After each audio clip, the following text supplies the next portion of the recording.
কাজে বন্ধু যেন হয় আখিরাতের সাথী। বন্ধু হবে কিসের সাথী? বন্ধু হবে আখিরাতের সাথী, বন্ধু হবে জান্নাতের সাথী, বন্ধু হবে নেক কাজের সাথী। ঠিক আছে ইনশাআল্লাহ? নেক কাজের। আল্লাহ কোরআনে বলছে, ওই যে আয়াত, ওই আয়াতে আল্লাহ বলছে নেক কাজের বন্ধুরা আমি আল্লাহ তাদেরকে ডাক দেব হাসরের ময়দানে, ইয়া ইবাদি, হে আমার বন্ধুগণ, বান্দাগণ, লা খাউফুন আলাইকুমুল ইয়াওমা ওয়ালা আনতুম তাহজানুন, আজকে তোমাদের কোনো ভয়ও নাই, চিন্তাও নাই।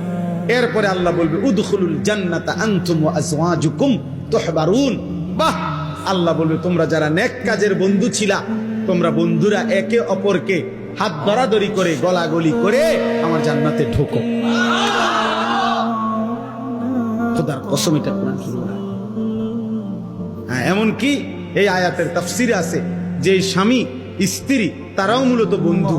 যদি তারা একজন আরেকজনকে নেক কাজের সহযোগিতা করত, স্বামী স্ত্রীকে নামাজের জন্য উঠাইছে, স্ত্রী স্বামীকে নামাজের জন্য উঠাইছে, স্বামী স্ত্রীকে নেক কাজের দিকে ডাকছে, স্ত্রী স্বামীকে নেক কাজের দিকে ডাকছে, এরাও বন্ধু। আল্লাহ তাআলা বলবেন এই স্বামী স্ত্রী তোমরাও খুশি খুশি গলাগলি করে হাত ধরাধরি করে তোমরা জান্নাতে ঢোকো।